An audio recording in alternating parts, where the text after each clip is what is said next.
Okay, for the hind limbs, you're going to see a difference here in the two limbs. On the left leg here, I've left the fascia lata intact. That's this great big white fascia that goes clear over the knee and basically covers the entire upper leg. On the right side, I've actually cut it back so that we can see the musculature underneath. So this muscle here, which actually continues clear down onto the ventral side, is a sartorius muscle. It's a really long, wide, thin muscle that comes clear up here to the dorsal side.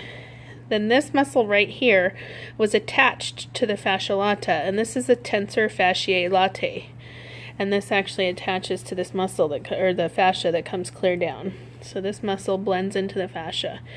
Next we have the cauda femoralis. That's this narrow one here.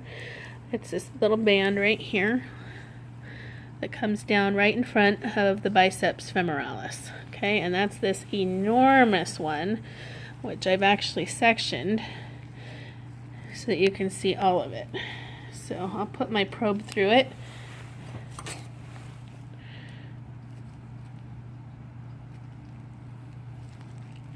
And you can see the division there and where it inserts here up at the hip, at the femur. Actually, that's where it originates.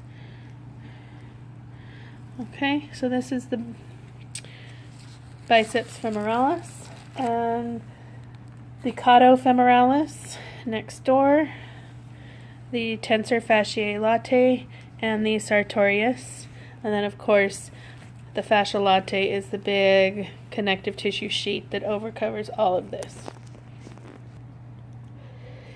Okay, so I've removed the tensor fascia latae and the tensor fascia from this right leg so that we can see deep to that and actually see the gluteus medius and the gluteus maximus muscles.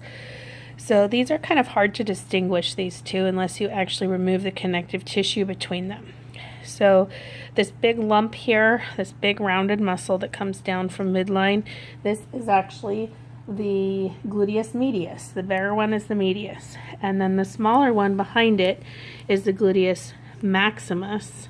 So that's this band of muscle right here, and then of course behind that we can use as kind of our guiding line the cauda femoralis. Now we're going to go ahead and flip our specimen over so that we can see the underside of the leg musculature. And one thing that's really cool is this sartorius muscle is really, really big and flat. And you can actually run your finger underneath it once you have it isolated. So I don't know if you can see that, but it's this big flat sheath of the inner thigh there. And we'll come back in just a moment for the deep musculature of the inner thigh. Okay, so the last two muscles we need to know on the hind limb, on the ventral side, are going to be this really, really massive internal thigh muscle here. It actually starts right at the edge of the probe and continues all the way down here. It's called the gracilis. Okay, really big, big, big muscle. And then if we actually remove some of this connective tissue, part of this fascia latae, to actually reveal the lower limb here, this big muscle on the back here is the only other one we need to know, and that is the gastrocnemius.